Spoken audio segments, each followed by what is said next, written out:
ASMR artist.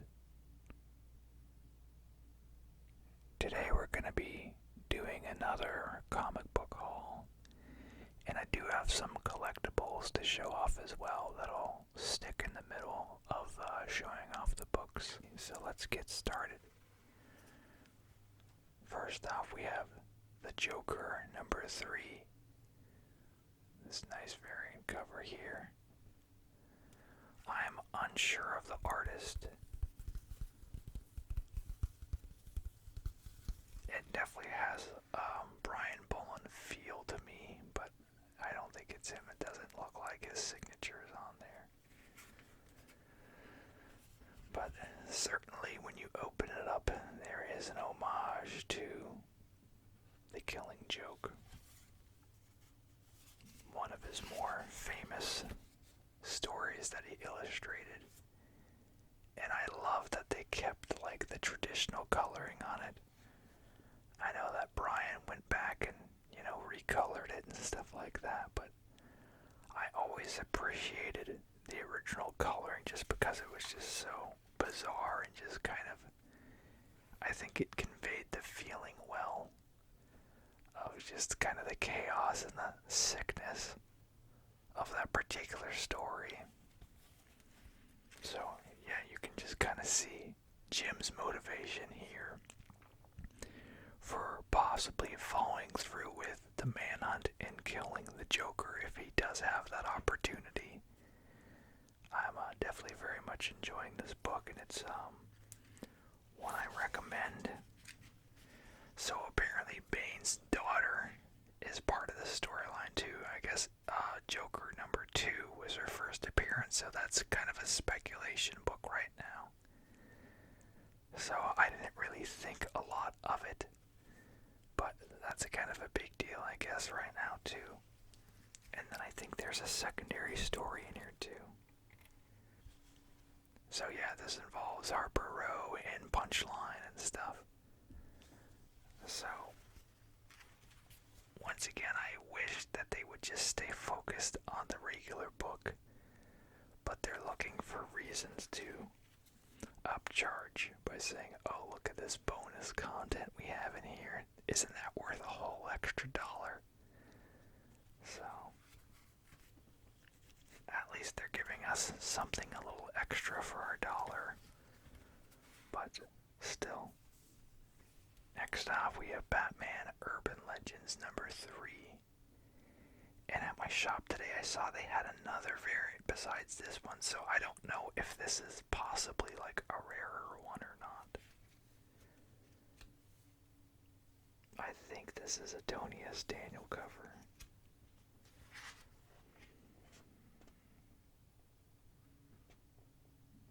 Nah, it doesn't look like it.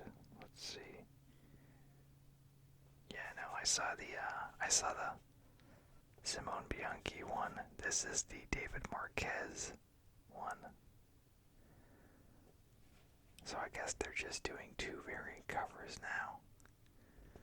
So yeah, this is a collection of stories here, as you see.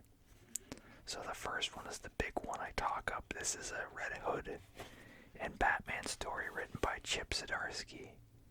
And it's very much a very compelling story. If you don't buy this book for any other story,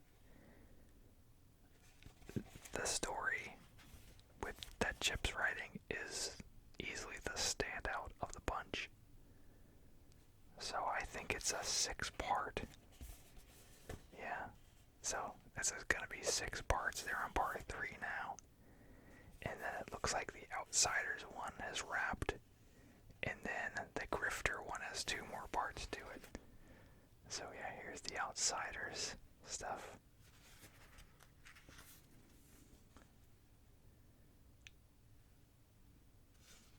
And then we see some Grifter in the back here.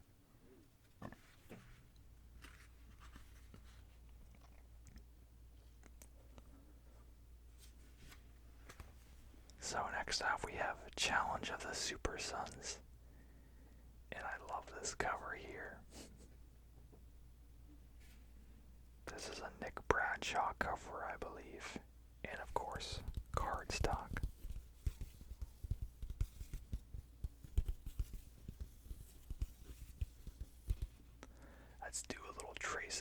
dark side here real quick for your relaxation purposes.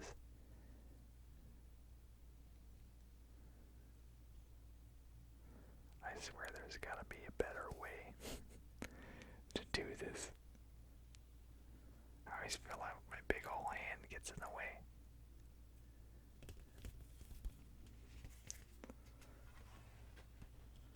But yeah, so this series is a recounting of events. This is obviously not in the current continuity. But this is more like fun misadventures with Damien and Superboy here. And right now they're just trying to rescue the Justice League inadvertently, like one by one.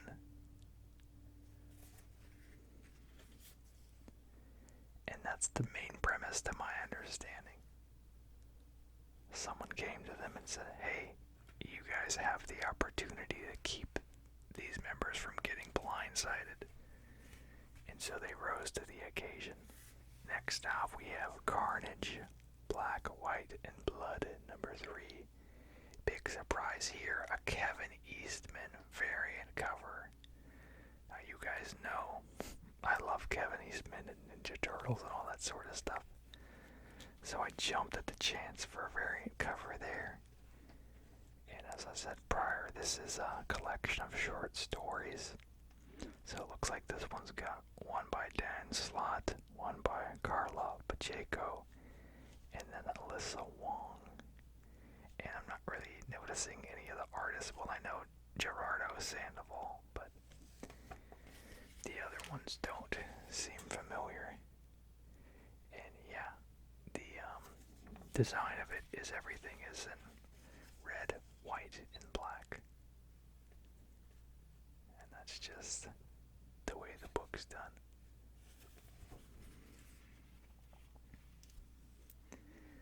Looks like we have another pirate adventure here. The previous one had one too. This might be a continuation of that, possibly, I don't know. It seemed a little odd to me. So, I thought they were all just self-contained stories, though. Let me show off the final one here. So it looks like a kind of a Comic-Con setting there. The large bags.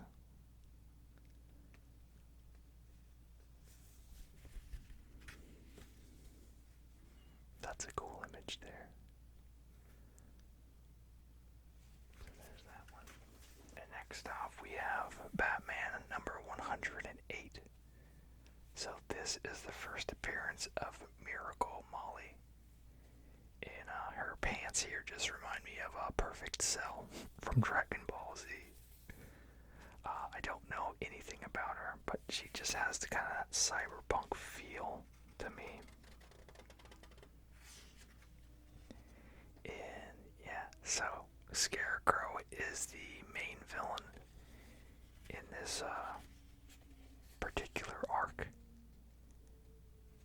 And then they've got the new mayor who hates Batman. And Montoya is the new police chief. And he doesn't want to see any vigilantes, so they're at odds with Batman. And yeah, I don't know anything about Molly Miracle, so, or is it Miracle Molly? Yeah, Miracle Molly.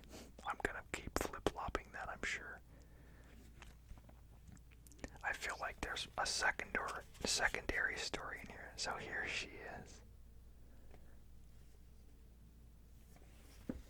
Yeah, so here's a backup story here with a ghost, which, like I said, you know, they keep giving us these bonus stories, but we just want, you know, extend the Batman story, the main story.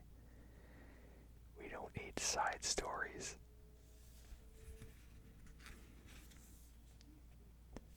This looks very stylized here.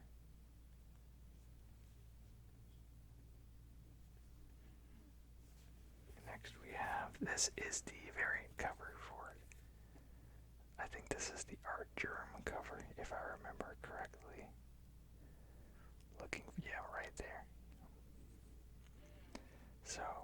nice cover. Art Germ does a great job. Okay, this one is one I almost passed on. I haven't been too crazy about Future State here, and I almost this wasn't in my pull box, and I picked it up just curiosity's sake. So this is Future State Gotham.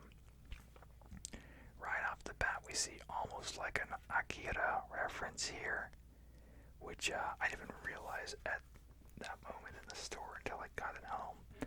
But yeah, so the inside of this book, it's all black and white. More stylized, kind of heavily influenced by manga here. The artists and stuff I'm unaware of here. But yeah, so this whole thing is done in the style of a manga, which is cool. So I was like, well shoot, I gotta check this out then. And then in the back, I did not know this was already a thing.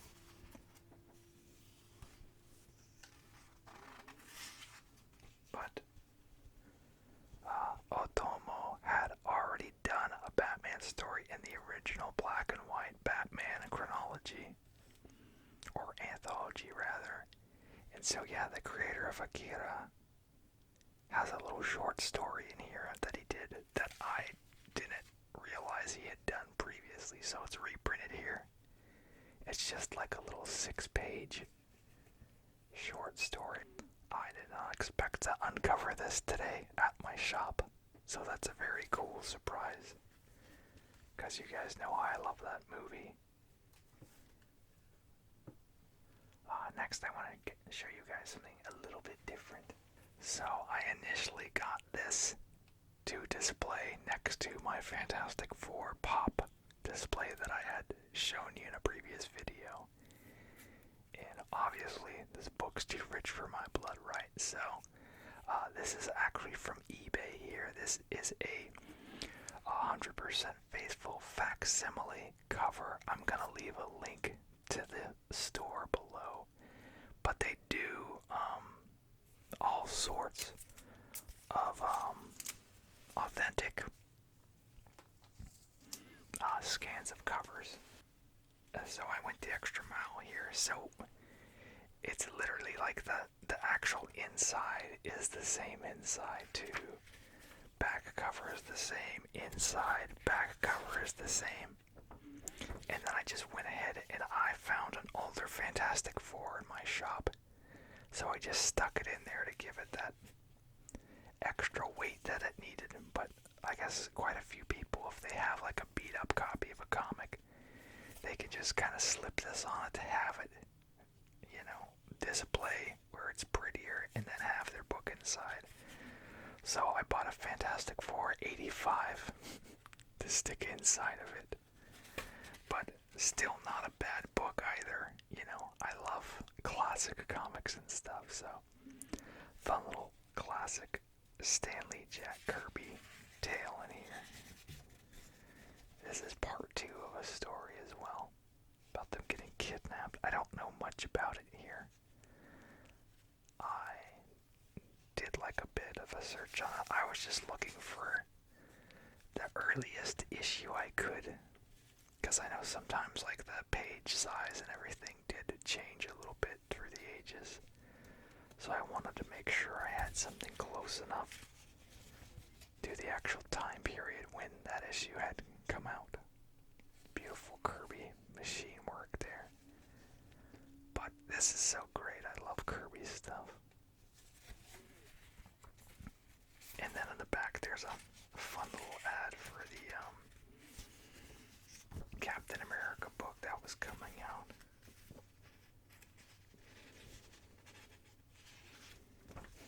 Yeah, so there's the Captain America ad there. So, yeah, just a great little book here. And I mean, I would love to do readings and stuff of this too. I might get some anthologies and things. I always get scared about, you know, holding physical old books and stuff. But since the inside on this one's not anything that I read to be of any huge significance, that's why I'm okay kind of manhandling it a bit. But yeah, when it's in there, like, you can't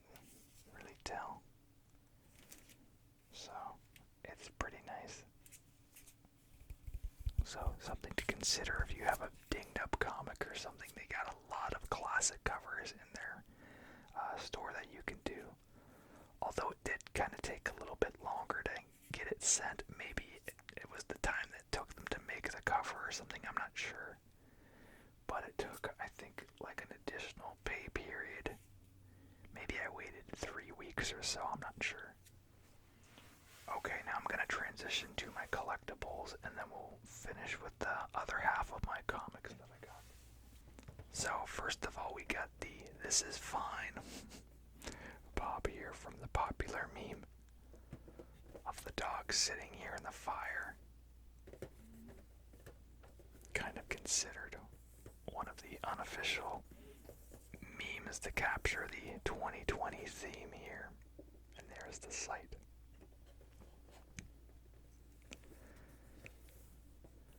So this was just kind of a really random thing, and I had seen that they made a version of this, but I was just like, oh, they have it in the store. This was one it was an Entertainment Earth exclusive, but I found it at the Funko HQ. So, just a really fun little pop. And then I had put this off long enough. This is the Elvis Jailhouse Rock Pop. Of course, many of you know they have, like, the original Elvis one is a very expensive and rare pop. And it came out at a time when I wasn't collecting them, so this is this line here. And I definitely feel like this Elvis here is the best out of the three. It's got like the classic hair and he's dancing and everything. So yeah, I love oldies and stuff. My dad always had them on, and I just kind of vicariously enjoyed them with him. And like, I always had a lot of fun with it, and I still listen to classic oldies and pretty much every genre, but I really love oldies and people like Elvis, so nice to have this in the collection. And there's only like 2 left of these on the shelf, so the thing that's hard with living near the HQ, you always see a lot of these cooler type of pops like this for quite a few months, and then it's like if you wait too long, then they're suddenly not there. So I was like, well, there's only 2 on the shelf, I'll go ahead and get them. And then speaking of previous release pops, they put out a updated wave of Goonies pops. These have a better sculpt on them than the old ones. So the old ones were like some of the first Funkos, so they had a more, I guess, rigid stance and look to them. So obviously we have Sloth here. Although the other one, he used to have the Superman emblem on his shirt. I think there was probably a licensing thing with it now. And I think that Sloth 2 was like a kind of limited one before, so since this one is so mass produced, it could have been something under contract where they couldn't do it, maybe. And then we have Data with this little spring-loaded punching glove there. And yeah, I just love this whole wave. If you grew up in this time period, of course, you've got to love Goonies, so. And I shared this movie with my kids, I want to say at the beginning of the year, or close to the beginning of the year. And they enjoyed it. And you know, it's an adventure about a bunch of kids, so what's not to love, especially if you're a little kid, so. And then here's Mikey, he's got the map, of course. There's the back here.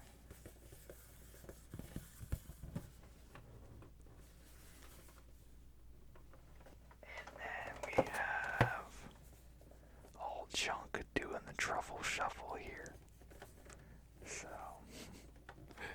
and I love this because the original one, I'm pretty sure they had an earlier one, and he was just, you know, in a static pose, so now he's doing the truffle shuffle. So, of course, a classic bit from the movie that he's known for. Although cruel-spirited is certainly very memorable, so it's nice that they put it in there. They should have a two-pack with him with the ice cream sharing with Sloth. That would be pretty cool. And then here here's the shirt that goes with it. And I almost passed this up. I knew that they had a shirt. And I did a loop back around. I was like, well, I heard that they had one. And then I double checked and I almost missed it initially. So here is the shirt. Now the bummer here is they did not make a pop of him. So hopefully they will. He's one of the best characters. A lot of great lines like the always separate your drugs. And just a lot of goofy lines like that. So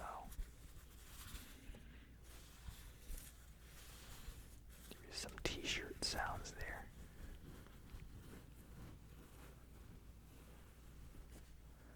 But yeah, I think this was on the website, but it's not anymore. And of course the HQ still had some shirts. Alright, let's get back into the rest of the comics. We have Superman number 31. Little card stock variant, of course. Let's trace old soups here. Why not?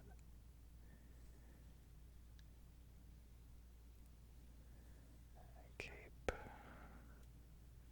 Bring it around. There we go. I just love variant covers so much. And yeah, so this continues. There's a distress call on a random planet. And Superman and his kid go out to check it out. And this guy's like an old friend of Superman, I guess. And they're like, oh, we didn't send a distress call. Basically, there's like a insurrection happening on this planet. And kind of like a bitter family, I believe, is trying to usurp the throne here. And so they have found one of the old king's assets, if I remember correctly, just kind of like subdued and, not in use. I believe that's everything that's happened. I could be misremembering things, but it's somewhere to that extent. Next we have Swamp Thing number 3. Look at the detail on the hair there, I love it. And yeah, Swamp Thing has a little interaction with Poison Ivy here. And the main thing I love about this series is the art. I'm not so much following the story too much, unfortunately. I've never read much Swamp Thing. And then, like I said previously, I think this is a new Swamp Thing. The original one had died, I believe, in whatever the winter event was. There's like Justice League, Bitter Winter, or some crap. I don't remember what the heck it was called. I read it. And basically Swamp Thing sacrificed himself in that particular storyline.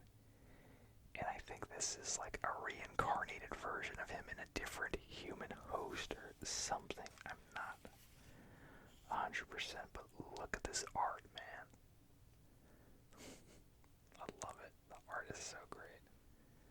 So much detail. It's nice when you can really tell that the artists are putting a lot of effort and energy into the book. Makes all the difference in the world, And this was another one I almost didn't get. This is going to be a 4-issue limited series, though, so I said, why not? So this is the next Batman, Second Son, number 1. That is a mouthful. So this continues on with the future state Batman. And I still have to catch up on the previous stuff, but I'm assuming that just continues the arc we have there with Tim Fox as the Batman.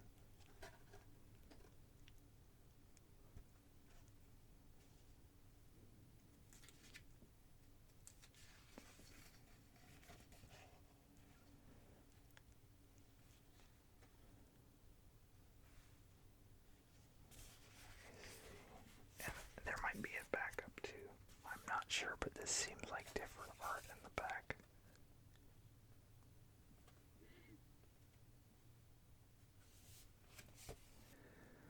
So next we have Batman Detective #1, and this is one that I overlooked initially too. I actually got the last one that was on the shelf. #2 was in my box, but #1 I hadn't got, so I was glad that they still had this. So this is old Adam Cooper, right? No, Andy. I always switched them. I hate it. I met them in Chicago at my first convention, and every book I had was for Andy, and I didn't have a single thing for Adam. It was so awkward. And then I bought like a print by him. But yeah, so Andy did a lot of the Captain America whenever I was collecting it, so I had grown accustomed to his style there.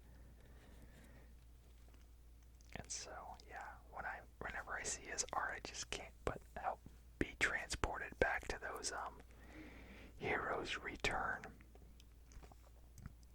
comics with Captain America, which is when I started collecting. So yeah, this is by Tom Taylor. I think this picks up kind of in the vein of Deceased, maybe not. I think this might even be Damien. I'm not really sure of the premise other than, obviously it goes a lot more into the mind of Batman. I don't know, like I said, the mantle of it, if it's Bruce in these books or not, but it just kind of has a different feel to it than the regular. And let me see some goggles on him here. But I know he has done previous stuff with like Damien taking over in the past, and this kind of feels and looks a bit different than that. So I don't want to speak out of turn, but at the same time I want to voice what could possibly be the case, but I haven't read any of this yet, so. But it looks good. Art's great, obviously.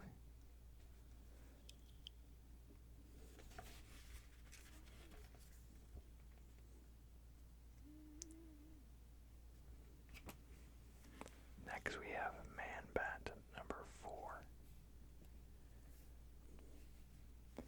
Yeah, a lot of these are just kind of like mini-series, so that's why I'm able to pick up these, and that's why I kind of pulled the trigger on the Second Son as well as the Gotham. Those are mini-series, so. Man, this is a heck of a transition from the Batman and the ongoing book right now of Scarecrow. They have certainly reimagined him for the new age in the ongoing Batman. This is kind of interesting take too. Batman's got the big shoulder blades there.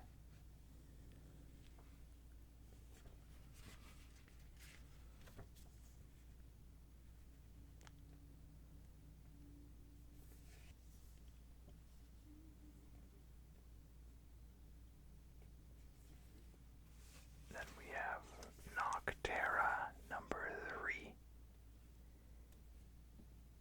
And the main premise here is stay out of the dark, or it could overtake you and kill you. That's the main takeaway. And so, her brother here has been exposed to too much darkness, and he is slowly dying. He's gotten the dreaded black spots on his gums, which, it slowly takes over the whole body. And so they're just kind of getting as much done as they can to see if they can overthrow this guy's plans here. He's the big bad in the book. As you can see, he's pretty much like a giant walking shadow with teeth. Which I remember when I was a kid, I kind of had a bit of an inkling of that idea, which I think we all kind of do as kids. We tend to have these uneasy thoughts about darkness and, shadows and things like that. Like, what if it did come alive and, kill me or whatever? So it's a bit of seeing that in an illustrated form.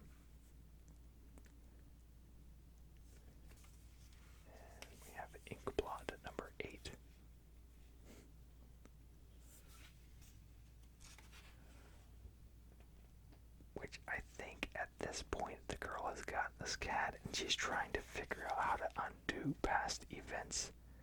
She had someone close to her die in the past, and so she holds this guilt over her head for that. And I think in the previous issue she had met with herself older. It's kind of what I get her. The lady looked a bit like her, but it could have been her grandma maybe too, you know, like just genetics, so. But I really need to find out if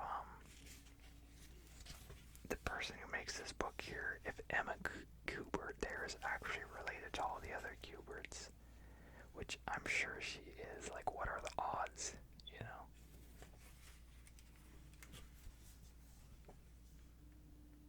But yeah, it's interesting. Considering I just picked it up on a whim since it was in my box, and I was like, well, I like cats, you know? It's a fun read. And finally, we have Rorschach number 8, right there. I think this is a Chung cover. Really sure the signature is right there. Jim Chung, maybe. Yes, Jim Chung. And I think I had a twist in this spoiled for me, so I don't want to get into that really. So if what I heard is true, all I can say is that's kind of crazy. And I think that's actually Tom King right there. That almost looks like Tom King. It kind of looks like Kevin Feige too, so I don't know. He just kind of looks like an everyman in a baseball hat. But this book has taken kind of an interesting turn. And if you pick it up, you'll see what I mean. Kind of about like the manipulation of people's mind and hearing things through white noise and just kind of interesting ways to justify actions and, you know, probable insanity and stuff. So just really, really unique. And it looks like this whole book is kind of laid out with this kind of scattered panel approach. And that could kind of go back just to, like, the state of the mind of the main characters in the book. Maybe, I don't know. But I hesitate to go through much more of it because I don't want to spoil something. But let me tap just a little bit here.